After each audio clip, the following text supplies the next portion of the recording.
Meneja amefukuzwa, amevaa namba. Hivi kwa nini meneja? Mimi mwenyewe sielewi. The best sound haipo vizuri kweli. Meneja ni wakufukuzwa. Kwa nini meneja unafukuzwa jamani? Haujui kuimba? Meneja hayupo live na maisha. Tabaki tu kwa meneja.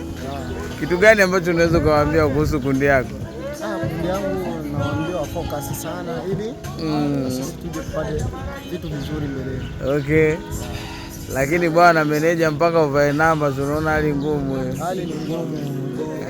Wenyewe hapa nilikuwa natafuta waone. Wape kidogo voice ambayo ulienda kuperform. Eti baby nakupenda. Toka. Hamna meneja hapa. Baby nakupenda. Nilikuwa kuishafika. Wewe. Sikia mnani kule jaji. Wewe unafanania kulima, tunaenda kulima. Umeumia sana. Lakini meneja